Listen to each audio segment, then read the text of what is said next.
All right, it's kind of late on a Thursday afternoon for me, but I'm not going to be in the office tomorrow at all.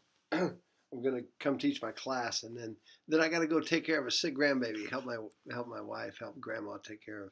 Um, it's a tough duty, but somebody's got to do it. All right, let's talk. We're going to talk about. I'm going to do 3 videos. This one's on tension. Okay, forces, things that have tension, and then we're going to look at something hanging in equilibrium, like a picture hanging from 2 strings. We're going to cause a tension on it. All right, and then we're going to look at an Atwood's machine, a classic physics problem, and all of these are designed that we break things into its pieces, and we take a piece of information from one side and put it into something else, because it's not all of the answers are right there in front of us. Okay, so first of all, let's take a look at tension.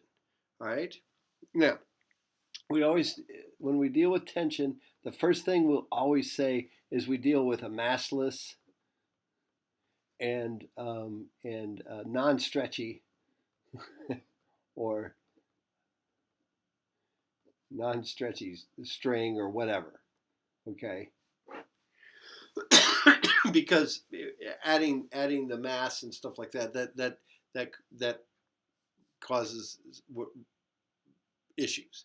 All right, so the simplest way to think of tension is, all right, let's say I've got a string hanging here, and I've got a bowling ball, 5 kilometers of 5 kilograms, hanging right here. What's the tension in this rope?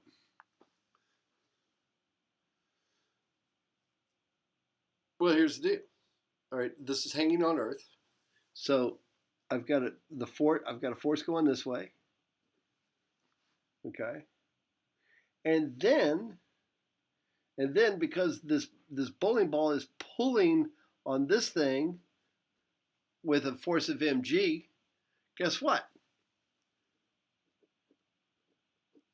This is pulling up this way with a tension of mg. Right? And this tension is the same here too. And we'll get to that in a minute. We'll see how that works here in a minute. Okay? So this is the simplest kind of tension problem. So what's the tension in the rope? Well, it's pretty easy. Some of the forces in the y direction are equal to positive T minus mg. Now, is this thing balanced? Did I say this thing was moving and crashing downward? Is this thing sagging? Is it pulling this down? No, it's hanging there. So yes, it is. So therefore, acceleration is equal to 0. So I'll say, all right, sum of the forces in the y direction is equal to m times 0. It's equal to 0. So the sum of the forces in the y direction are equal to 0, which is equal to T minus mg. So therefore, the tension in this one is equal to mg. Piece of cake. Now, I'm doing overkill again. Doing overkill. All right. But let's take a look at this one. Let's try another one.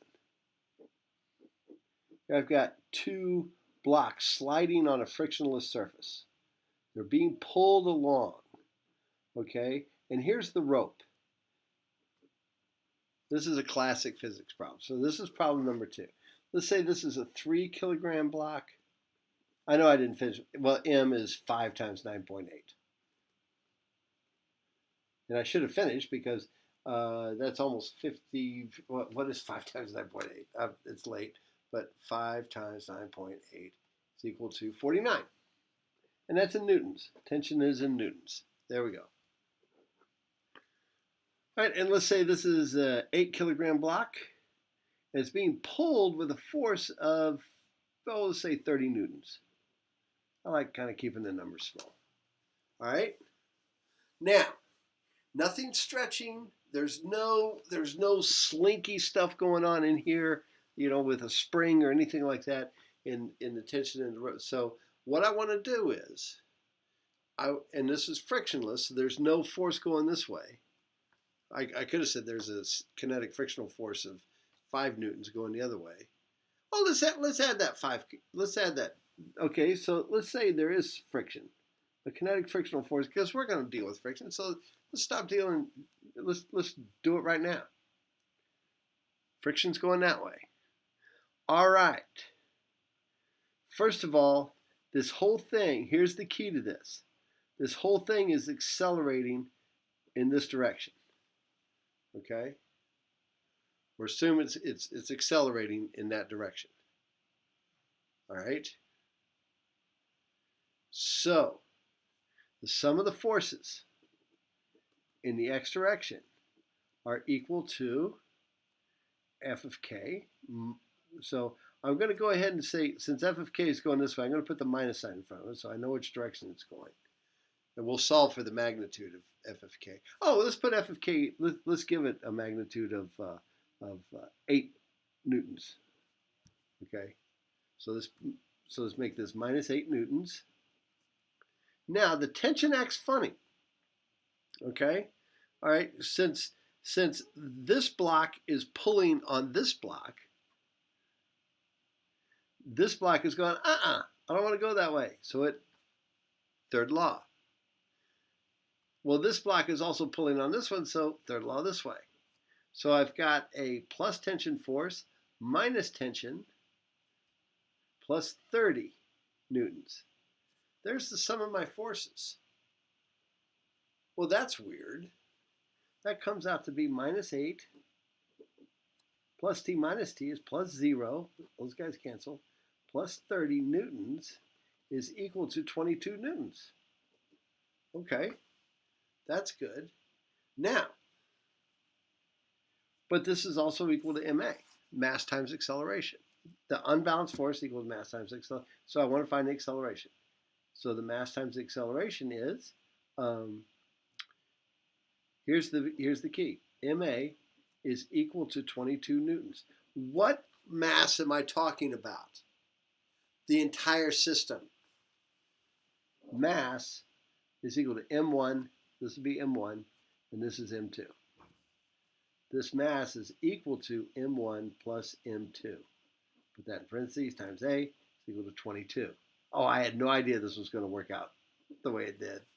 No idea. So the acceleration of this thing is equal to 22 newtons divided by 3 plus 8 divided by 11 kilograms comes out to be 2 meters per second squared. Yay! I just guessed. I just thought that was a freak of nature. All right. But what's the tension in the block? All right. Now, to find tension,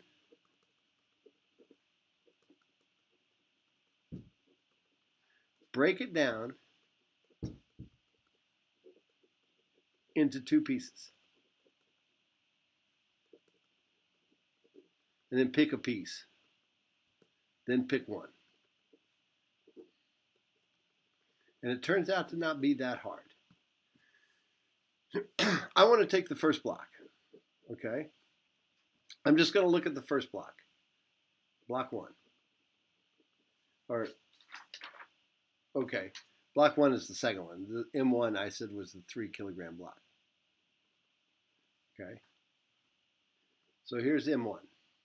It feels a tension going this way, and it's got a negative 8 Newton force going this way of friction. Okay? But we also calculated that its acceleration is 2 meters per second squared going this way. Okay? So the sum of the forces in the x direction are equal to negative 8 plus t.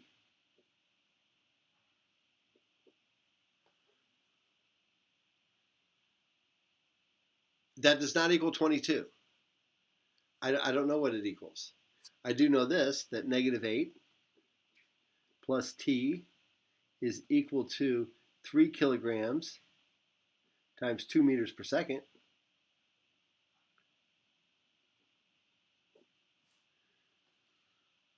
Which is kind of cool, because then I find out that, so t is equal to 6 newtons, 3 times a, this is ma, plus 8 newtons, that equals 14 newtons. Not bad. Okay. What if we had picked block 2? Let's pick block 2. What would happen with block 2? Well, here's block 2. It's 8 kilograms. It's being pulled 30 newtons and has a tension going this way. But I also know that its acceleration is 2 meters per second squared. I do the same thing. Sum of the forces in the x direction, and this time is equal to minus t plus 30 newtons is equal to 8 times 2. So minus t is equal to 16 minus 30. Minus t is equal to minus 14 newtons, so t is equal to 14 newtons. Either one would have gotten you the answer for what t is, the magnitude of t. All right, we'll stop there.